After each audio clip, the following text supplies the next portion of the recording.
today we have the chairman and founder of Ideal Group, Mr. Nalin Welgama, and we also have Mr. Chaminda Wanigaratna, director of Ideal Group with us. Good morning. Good morning to all. And today we'll be talking about Ideal Group overall. So as the chairman and founder, I'm sure you can give us a better insight as to what Ideal Group does and, the inception of it. Take us through the journey because it's not easy, isn't it?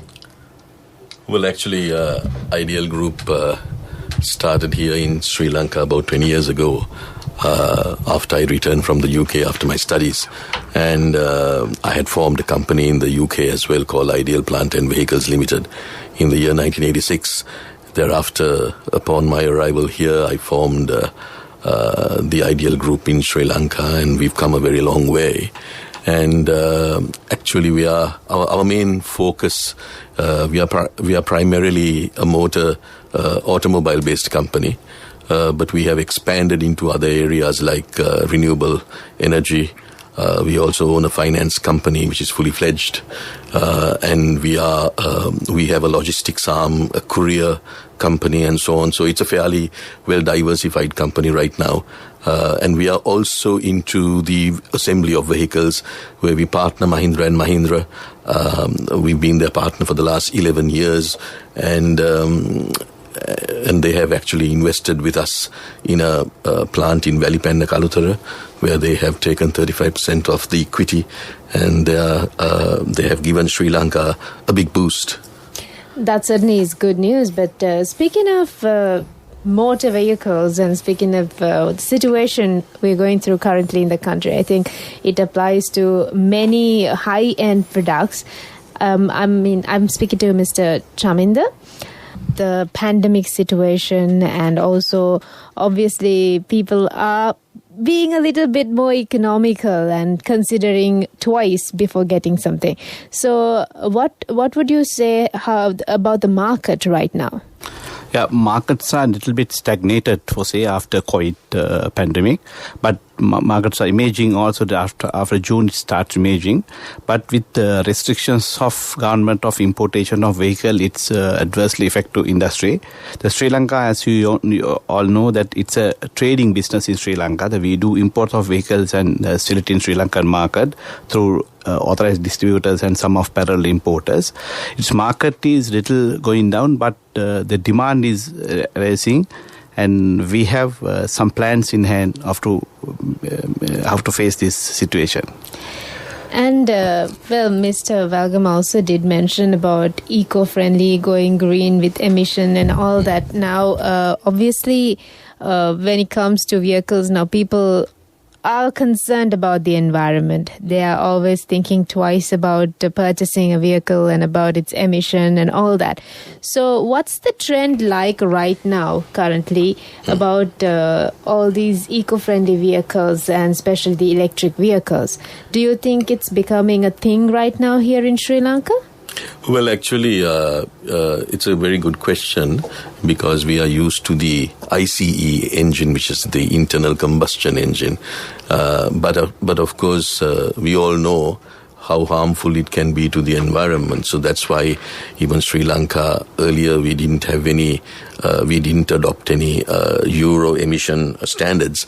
But since 2019, we have adopted the BS4 or the Euro 4 standard, whereas the world over they have adopted Euro 6 standard. So it's only a matter of time that we will also start adopting this in the future. And also there is a shift in the world to EVs, to electric vehicles, particularly from China, the US, and the Western countries. They are more and more into the harmful effects of the ICE vehicles, and they are now moving on to the EV platform. But in Sri Lanka, our adoption has been a little slow. Yes, I would say it probably is because we find very little charging places. Yes, that's one of the reasons, actually. We're certainly getting there, but yes. We need the infrastructure. Let me explain from the technical point of view. Also, the technology developed in European countries and other Western countries towards green automobile, it's actually at the primitive stage still. So it's not come to the matured state of technology. So when you import such technology to Sri Lanka without having proper controls and the know-how, so will not get the sustainable solution. So example, in Sri Lanka, if you take in early 2010, they have opened out market for electric cars, and huge tax benefits all were given to import electric cars. But none of authorized agents were allowed to import electric cars to Sri Lanka, looking at Sri Lankan infrastructure in terms of electric car stability. Our tropical temperature situation and the Sri Lankan the infrastructure in electricity, and we don't have any standards in our domestic wiring systems where you get the certification like in other countries before you connect to the CB power. So likewise, because of so many reasons, they were reluctant to offer us electric cars. But what's happened basically with the open economic policy and everyone can do anything you want, so all the parallel importers start importing electric cars to Sri Lanka. And it was a most familiar car, I think, last 3-4 years before. It became a trend. It became a trend. Yes. Now you see what's happened in Sri Lanka. No one there to look after these cars now, particularly from the battery side. Not a importer is responsible for aftercare of these batteries. And the mileage, initially those cars start 130 140 mileage per one charge. Now it's becoming the less than 60 to 70 because of the battery gets derotated because of less maintenance and improper handling of batteries. So on the long run, it has a lot of downsides when you are not established here. The danger now that those cars in the second-hand market, there's no value for those cars. If you take those cars, you can't sell it in the market. The most dangerous fact is in Sri Lanka becoming now an electronic waste base, because when you have the 6,000, 7,000 electric cars with these lithium-ion batteries, when battery get decorrotated, you have to have a very proper system for recycling it. In the recycling technology only available in some of European countries. For example, when we discuss about to import this electric car through local agents, so first question they ask, what is your disposable strategy? And how you going to dispose this battery? Because they are more concerned than Sri Lankans of Sri Lankan environment facts. So therefore, my technical submission here to the policymakers and the society at large, when we get down any technology, we must be very careful of diffusion of that technology. We should think of the future effects of it. Future effects, it should not adversely affect to the environment, exactly. Which is now going to happen with electric cars in Sri Lanka. And it's total contrary to why you actually want to purchase that. You may take those in good intention, but intention not serve along if you don't strategize it. That's Very what true. my... that was quite a twist, I would say. Yes. Priest on the show. We got 10 minutes, and right now we are talking to the chairman and founder of Ideal Group, Mr. Nalin Welgama, and the director of the group, Mr. Chaminda Wanigaratna, and we've been talking about electric vehicles. And right now we discussed about the after effects. You know, we buy it with good intention, but then eventually it could be very harmful for the environment because we are not ready for it yet. So it's in the primitive stage, as you did mention. So you also did speak of assembling vehicles in Sri Lanka. Ideal Group has intended to do that, and why don't you take us through this? It's not an easy process, if I'm not mistaken, and you need to obviously get permission for this. And how's the process like? Well, actually, it's a very arduous process, but if you look back into our history books, you'll find that Upali Vijayawardena, the great entrepreneur, he assembled the Fiat and the Mazda vehicles in Sri Lanka quite successfully. He didn't actually have a tie-up either Mazda or Fiat. You so which is why did speak of massive brands here. Yeah, so which is why it didn't last, because the motor industry is very complex, particularly assembly of vehicles is even more complex. If you don't have if you don't tie up with an auto major, then you invariably run into difficulties because it's changing at a dramatic pace, and to keep up with the pace you need a lot of R&D, research and development development. So which is why we were able to tie up with Mahindra, partner Mahindra and Mahindra, whom we have been representing for the last 11 years on our shows. And they have actually invested 35% in equity and provided us the technical assistance. And it's a plant which is actually, although we own 65%, they actually manage it. And it's part of their global footprint. So that's the difference. So I think that is sustainable. And we launched our product with the first car, which is a 1200cc petrol car, called the KUV 100, which has been very successful in India as well. They launched it in 2016. They've sold over 100,000 cars in India, and it's been a tremendous success. So which is why I thought it was a good time for us to assemble it here in Sri Lanka, because it's already been tried and tested in India.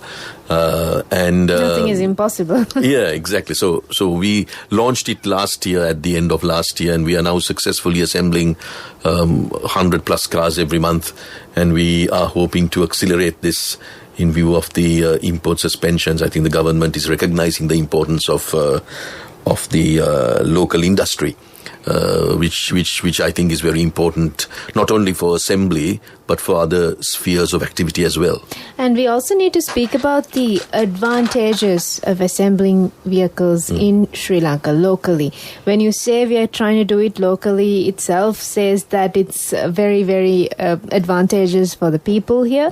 But tell us about, as a company-wise, what are the advantages of doing it here?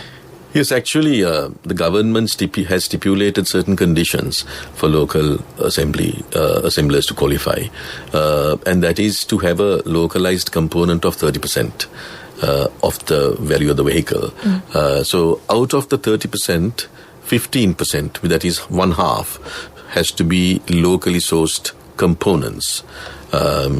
So that's been a bit of a challenge, because we are at a very rudimentary stage in our component manufacture in Sri Lanka.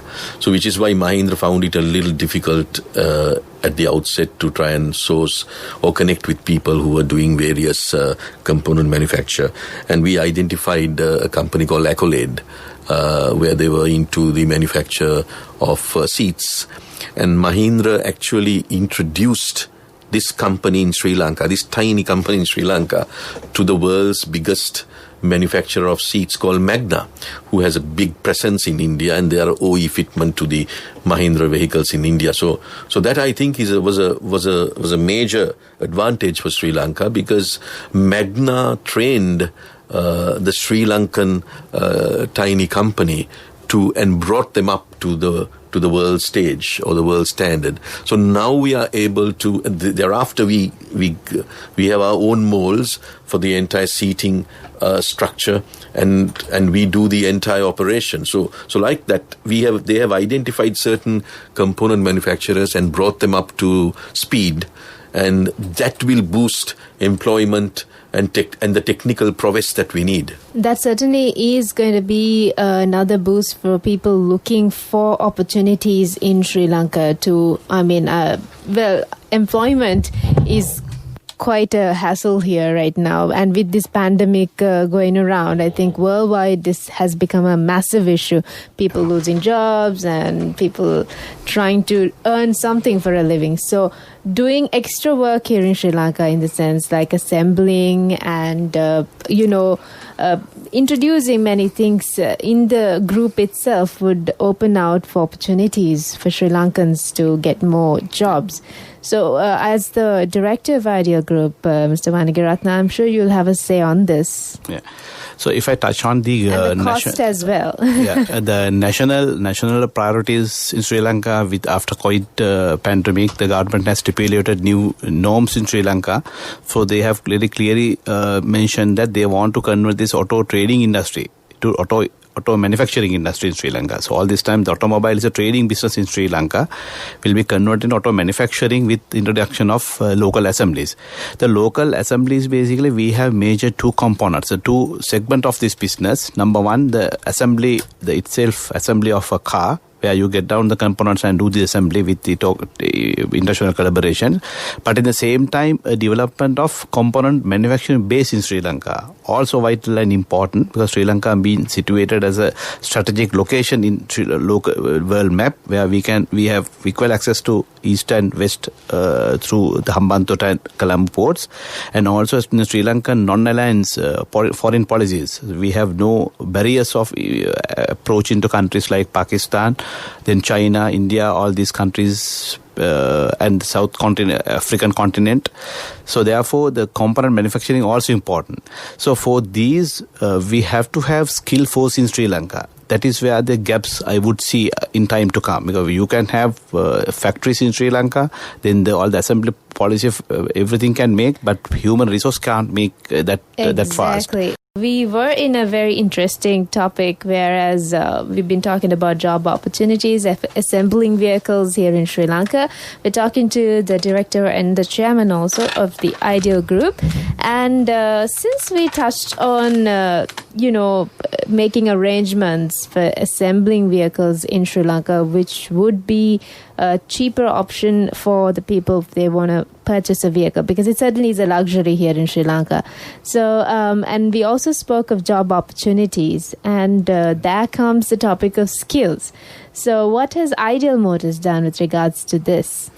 Yeah, so if you see this assembly process and the component manufacturing process in Sri Lanka, as I was explaining earlier, so there's a skill gap of the workforce, that you can develop your infrastructure, policies, everything overnight and within a short period, but development of human resource and the human capabilities is not that easy. It takes time. Say example, in Sri Lanka, in estimates, you have 500,000 of people sits for O levels, and then from that it qualified some 175 to 200,000 people, youngsters for the GCA levels. From GCA levels, only 25,000 students get selected for local universities. So balance, say, almost 475,000 young youth are getting into job market and vocational training. All this, majority of these people can't afford of foreign education. So it is where we have to practice the opportunity to convert and drive them to demand-driven, demand-based vocational training and the industrial training, technical training. Because this, when you open this market out for the assemblies and particularly in the auto industry, the skills and the human resources is vital and needed. So for that, we have to drive through the Ideal Motors and Ideal Group with chairman's vision of developing our human resource. We have started in a small way. We are getting some 20 students per annum on NVQ 4 qualified programs in automobile, which is accredited by Treasury Education Commission in Sri Lanka, and we are joint collaborated with the Vocational Training Authority, which is the leading the vocational providing arm in Sri Lanka, the state organization. So likewise, we are in a small way of putting this industry out. So what we inviting the stakeholders, basically, we have to start developing our own human resource. Government can't get this demand gaps fulfilled. So private sectors need to come forward and offer them training. Then the opportunities are immense. I don't believe that Sri Lanka we have job scarcity or the unemployment. If you see the construction sites now in Sri Lanka, most of sites are occupied by the Chinese or Indian laborers, or even the skilled and the unskilled. So therefore, we must not let that to happen to auto industry in Sri Lanka. When you start factory, we should not import labor from outside countries. Rather, developing Sri Lankan skill force is the need of it. And I would also like to ask Mr. Welgama about, where do you see this heading to, and how long will this process take? Well, I think the government has taken a bold step to suspend imports temporarily, and also to give a big boost to the local industry, not only automobile but other spheres of activity as well. So I think this is a step in the right direction. So we have to be a little patient and ensure that these industries come good. And through it, I think long term Sri Lanka, I can see a silver lining. So this is the need of the hour. But we have to be careful when you have import suspension. You have to ensure that certain required items are imported, essential items are imported. Like now, if you take tires, we know that tires are manufactured. Some tires are manufactured in Sri Lanka, but not all of it. So we have to identify the tires which are not made in Sri Lanka. and try to import them from overseas. Because our vehicles are very expensive and very valuable here in Sri Lanka. So in order to keep them in their optimum form, you have to open those doors. So that's the challenge that we have, to identify those areas which need importation. Exactly. With that in mind, it's time for us to wind up this session as well. And wishing all these plans success, I would like to thank you both for being a part of the show. Thank you very much, Mr. Welgama and Mr. Wanigaratna. Thank you. Many thanks indeed. Have a great week. You too. And you've been listening to The Morning Show on Radio Sri Lanka. We'll continue with more music and interesting facts. And we do have the riddle as well coming up, so do stay tuned in for all that.